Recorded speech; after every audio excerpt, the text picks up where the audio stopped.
Hey everybody, what's up? Welcome back to my channel, Hannah Time. If you are new, welcome. I hope you have a great time checking out this video. So bear with me, you guys. I have the worst head cold right now, but I'm trying to power through because I had to make this video after the Blazers lost last night.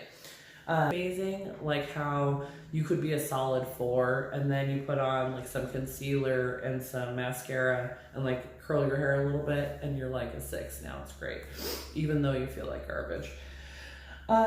So if you follow the NBA at all, you know the Blazers lost to Golden State last night. And to be honest, I was not surprised.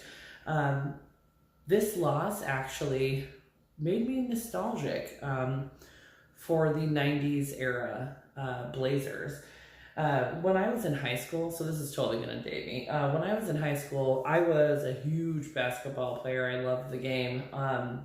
And I followed the NBA like hardcore. And it just reminded me of that time. So thoughts on the Blazers coming up. But first it made me think of a story I wanted to share with you guys. So remember how I told you that like if something can happen, it will happen to me? When I was a senior in high school, I played basketball and I was the center, tallest girl. I was, honestly, I've always kind of been built for comfort, not speed, but I did the best I could. And so basically we were in an away game. And the point guard of this particular team we were playing was tiny. I mean, she was maybe 90 pounds soaking wet, and she was all knees and elbows, okay? So basically what happens is the ball gets knocked loose, it's rolling down the court, and I, stage dive for it like I'm in a mosh pit. And she also dove for the ball at the same time.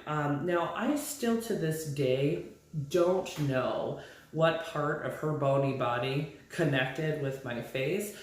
But what I do know is that it gave me an instant black eye. I mean, I could feel like it swelling.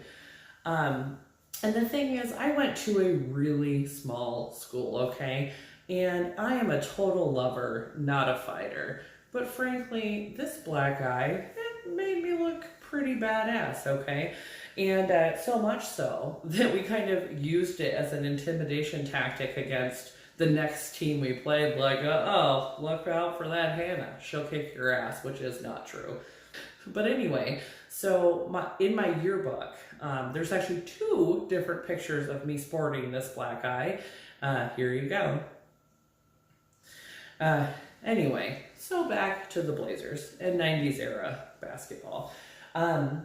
I loved the NBA, okay? I mean, who didn't love Michael Jordan? Come on. I loved the Bulls in general, Scottie Pippen.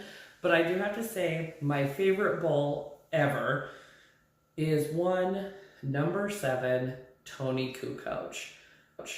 Was he great? No, but he was a hot Croatian. And I have a thing for hot Croatians, okay? Anyway, I loved the Blazers. The Blazers were my dudes, okay? Clyde the Glide Drexler, Buck Williams, Arvydas Sabonis, I mean, to name a few, okay? And I had, frankly, a torrid love affair with the Blazers. I mean, I could see us being together forever. But then something terrible happened in 2000. And it was last night's loss that really brought back the hurt, okay? So if you remember, we were playing the Lakers, and we were down in the playoffs 3-0, okay? And in the history of the NBA, no one's come back, to my knowledge, of that deficit, and if so, it's been like once ever. So at the time, I was waitressing at a Pizza Hut, I'll never forget this, and magically, the Blazers had like come back and tied the fucking series, you guys. So it's game 7, okay? Everything on the line. And my boss let me bring in a portable television because smartphones didn't exist yet, okay? And so I could watch the game while I worked, which was not smart. I mean, I was yelling profanity at the TV. It was bad. If you guys remember, the Blazers had the game, okay, in the third quarter. And then the fourth quarter happened. And I'm going to tell you right now that I don't give a fuck. I hate Kobe Bryant and I hate Shaquille O'Neal with the fire of 1,000 suns. Those sons of bitches, okay? I blame them because they were the point makers, essentially, on the team. But the truth is, they're not why we lost, although I will hate them forever. The reason we lost was motherfucking Robert Horry and all those goddamn threes. And when we lost that game, I swore that I would never date the Blazers again, that we were broken up forever, and that was the end of the story, okay? And then, I should have known. You know what I'm saying? So, I work at a place where there are a bunch of Blazer fans, and they never shut up about them, which is fine. Have, do you, boo. So, there's a radio station that plays the games in the evening that I listen to regularly.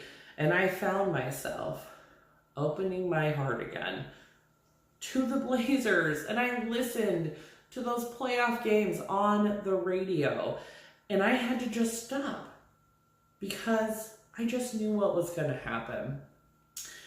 So I just have to say, if you're a huge Blazer fan and you always have been, or you're new, or whatever the case may be, honestly, hats off to you, because that is a relationship my heart just simply cannot take. And I don't know if it's because I'm just too fickle or whatever, but I just can't do it. So I know you're hurting right now if you're a Blazers fan. The good news is there's always next season. But you should have known better, because we know what happens in these scenarios. And that's all I have to say about that. Thanks for watching. Thanks for subscribing, liking, sharing. Again, sorry, I know I probably sound pretty nasally because I'm sick. But anyway, thank you.